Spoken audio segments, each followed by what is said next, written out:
Ya, Assalamualaikum warahmatullahi wabarakatuh. Perkenalkan, nama saya Amirul Mansuri dengan NIM 234 1101011175 dari Prodi BKI atau Bimbingan Konseling Islam Winsaisu Purwokerto. Pada kesempatan kali ini saya akan menjelaskan salah satu materi dari manajemen waktu, yaitu tentang mengapa sih pelajar sangat perlu mengatur waktu atau penting dalam mengatur waktu. Halo, perkenalkan nama aku Linisa Elvina Tania Zahra dan dengan NIM 2341101011193. Jadi di sini di pelatihan ini saya sebagai pemateri kedua yang membahas mengenai apa itu burnout, lalu tanda atau gejala dari burnout, lalu penyebab burnout, dan juga cara untuk menanggulangi atau cara agar terhindar dari burnout tersebut. Mungkin seperti itu peran dari saya di pelatihan ini. Terima kasih.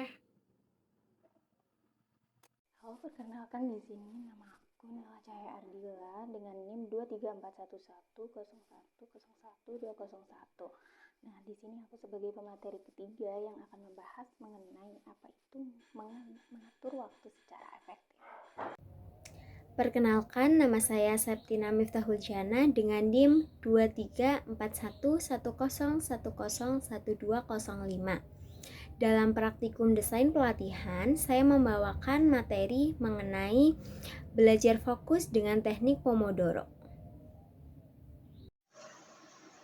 Perkenalkan, nama saya Selin Nirwati, NIM 2341101011209. Di sini saya akan menjelaskan materi tentang refleksi diri melalui journaling dan mindfulness.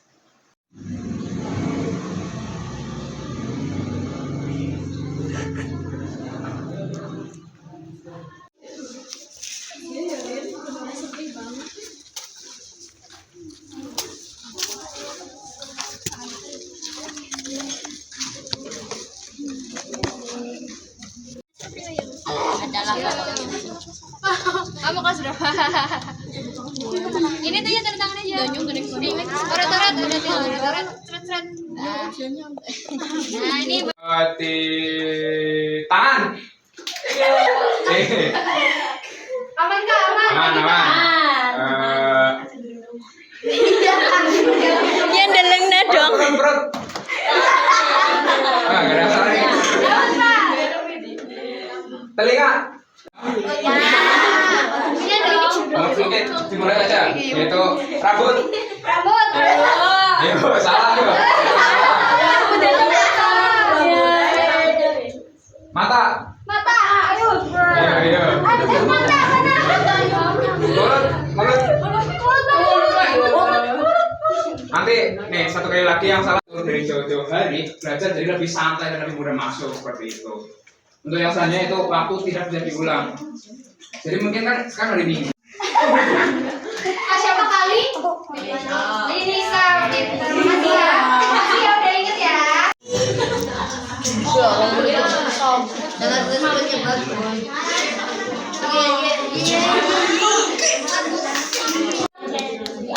Gak apa-apa ya, di itu aja ya, asal aja ya, gak apa-apa. Yang proses Yang penting yang beda sesuai kemampuan aja.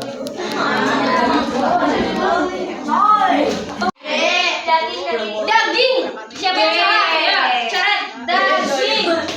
Daging kambing. Journaling bermanfaat. Dan di sini siapa tuh yang ikut ekstrakurikuler? Coba Acel. Yuk, siapa yuk yang ikut ekskul? Kalian satu kelas? Iya.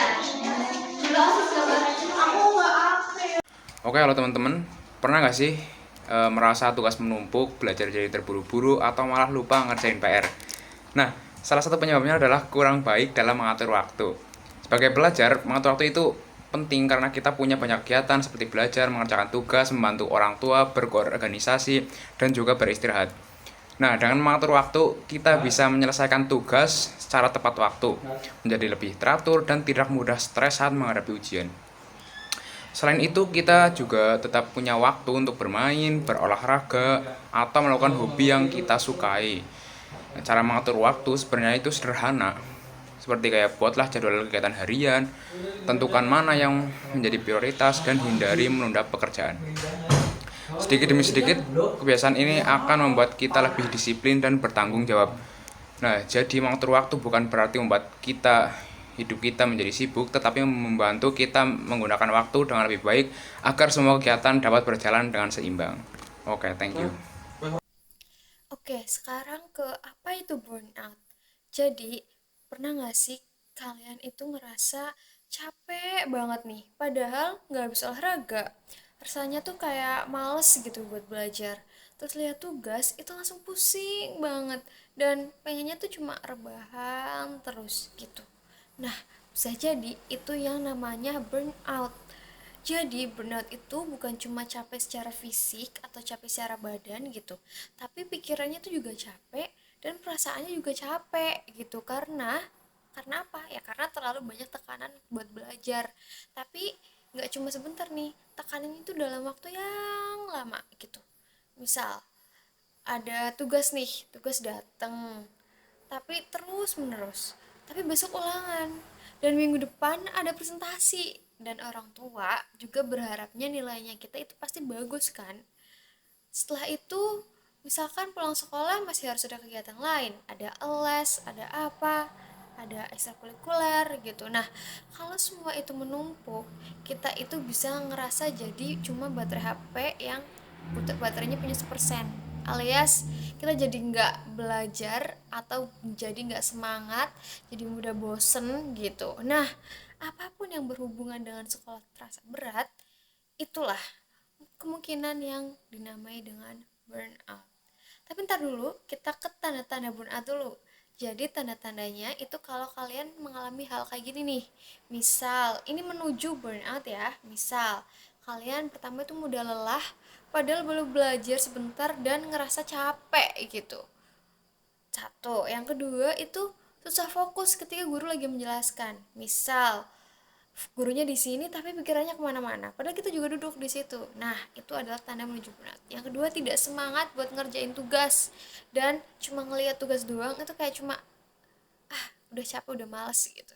Yang ke selanjutnya itu bosen belajar padahal itu tuh mata pelajaran yang disukai. Nah, itu adalah tandanya, salah satu.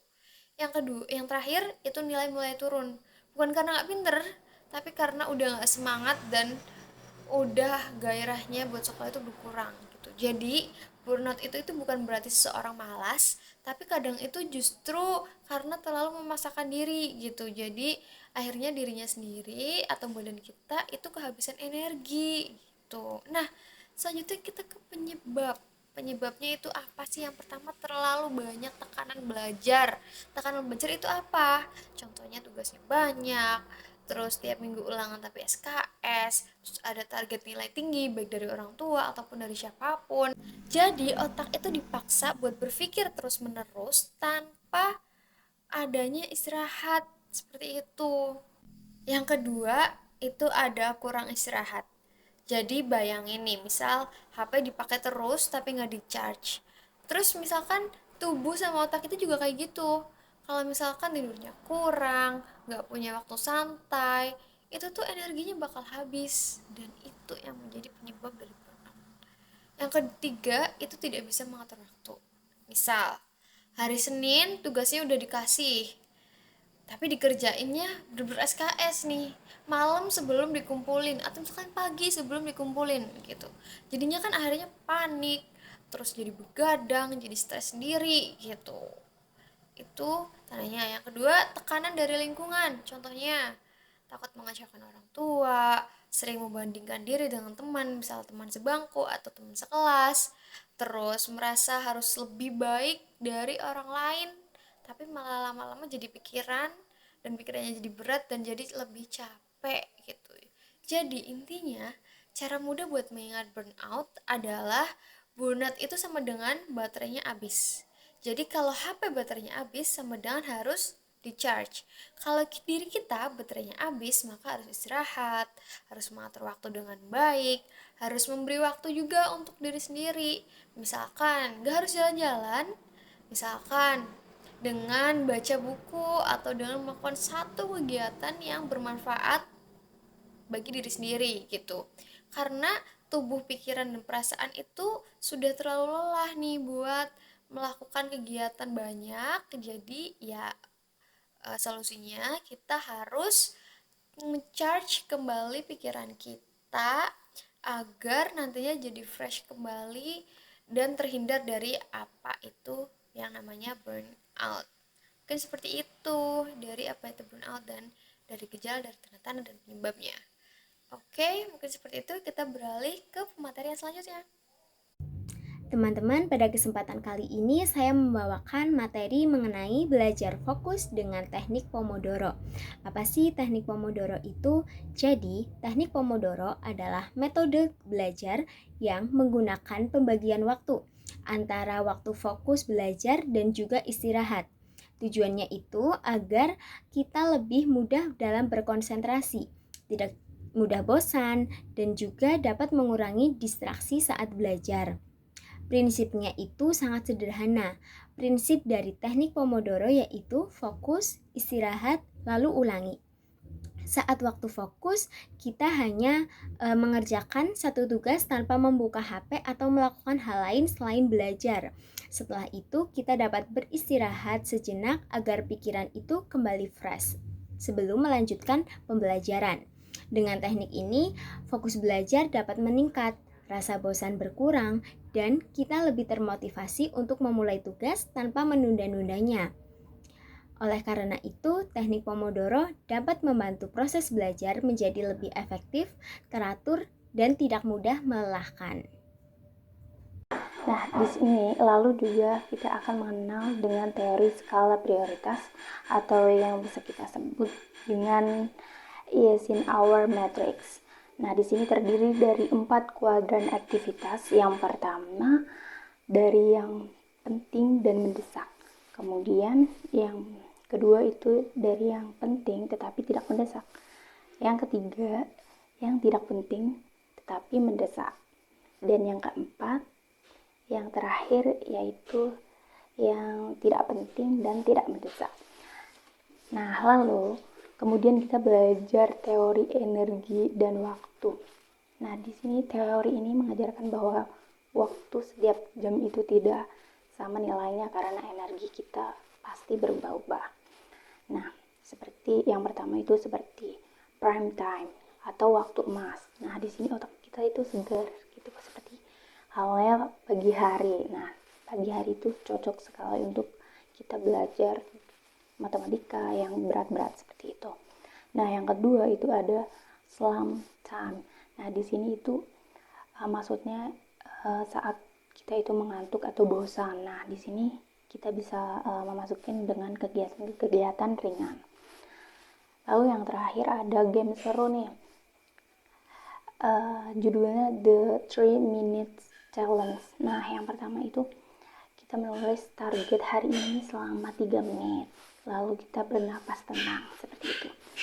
Nah, jadi seperti itu dari pemateri aku yang akan nanti bahas bersama anak-anak TPQ. Terima kasih. Nah, setelah belajar tentang burnout dan teknik Pomodoro, kurang lengkap kalau kita nggak belajar bagaimana cara membuang sampah yang ada di kepala kita, yaitu dengan refleksi diri melalui journaling dan mindfulness. Apa sih itu journaling? Journaling itu kegiatan menulis atau mencatat semua aktivitas kita dari pagi sampai malam, dan perasaan kita, pengalaman kita, bertemu banyak orang, semua kita catat dalam satu buku atau bebas kalian mencatat di mana ya. Nah, setelah kita mencatat semua aktivitasnya, langkah selanjutnya itu kita merefleksikan terhadap waktu yang kita pakai. Apakah waktu itu sudah tepat kita menggunakannya dengan belajar atau bermain, sehingga kita tahu mana nih kegiatan yang bisa membuat kita lelah. Dengan kita tahu, kita tuh bisa mengurangi kegiatan yang kurang bermanfaat. Kita jadi tahu rencana kedepannya akan seperti apa dalam mencatat kembali dan mengulang apa yang sudah dilakukannya. Dengan kita mencatat semua kegiatan, kita tahu mana kegiatan yang penting dan kurang penting. Selain itu, journaling juga dapat membuat kita itu merasa karena kita di journaling pasti kan ngerasa lebih apa adanya, kita lebih jujur. Kita mungkin jarang sekali jujur terhadap orang lain, tetapi dengan journaling kita bisa jujur dengan diri sendiri. Kita tahu sedang apa yang kita rasakan. Yang terbiasa melakukan journaling itu lebih memahami emosi apa yang sedang kita rasakan. Kita bisa mengatur strategi, dan kita juga bisa mengatur apa hal yang lebih prioritas, sehingga kita tuh tidak kewalahan dalam mengatur waktu agar kita itu tidak burn out. Dan tidak lupa dengan teknik mindfulness. Saat kita merasa kelelahan atau kita sedang benar-benar tidak tahu apa yang sedang kita rasakan, kita bisa belajar dengan teknik mindfulness, yaitu tarik nafas selama beberapa detik. Teknik itu tuh bisa menenangkan pikiran yang kita tegang akibat aktivitas belajar atau kita kelelahan. Dengan pernapasan ini itu bisa menurunkan stres dan meningkatkan konsentrasi. Jadi kita sebelum belajar teknik Pomodoro juga bisa menerapkan ini teknik mindfulness dengan tarik nafas agar kita lebih tenang dan lebih konsentrasi saat belajar. Oleh karena itu, journaling dan mindfulness itu saling